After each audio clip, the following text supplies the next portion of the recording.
Azerbaijan is considered the most Russian-speaking country in the Caucasus, which is actually confirmed by research by the Pushkin Institute of Russian Language.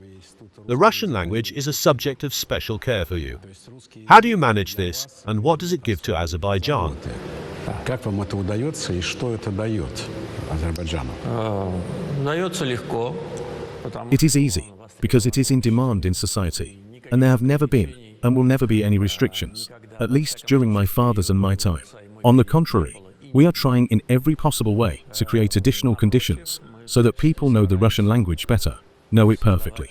We have more than 320 schools with teaching conducted in Russian. In total, about 1 million of our students are either taught in Russian or study it as a second language. A total of 800,000 people study it as a second language. There are 2 universities, Moscow State University and Sechenov Academy. Creative groups, mainly theatre troupes, come here very often, on a regular basis. Therefore, it is in demand.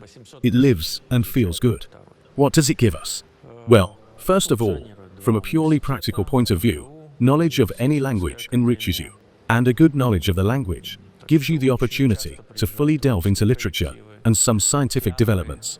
After all, our scientists, for example, receive a lot of information from Russian sources. This gives our people the opportunity to communicate with their friends and colleagues, not only in Russia, but also in other CIS countries. So, this communication takes place through the Russian language.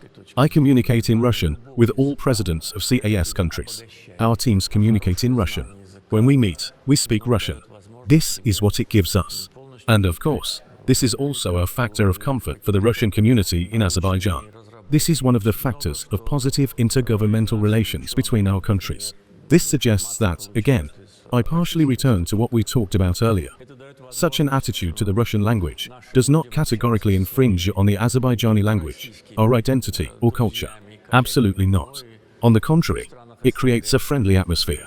It is no coincidence that we stand out not only in this regard, but also in how we address issues of interfaith interaction and intercultural connections. It is no coincidence that Baku is the place where the World Forum on Intercultural Dialogue takes place. So, everything is interconnected.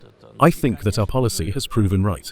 And those who try to discriminate against a language for political reasons are making a big mistake.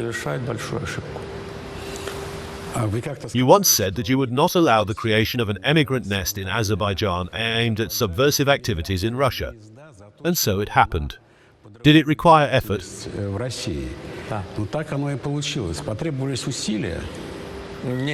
No, what I said was enough. They heard me and chose other directions in the neighborhood.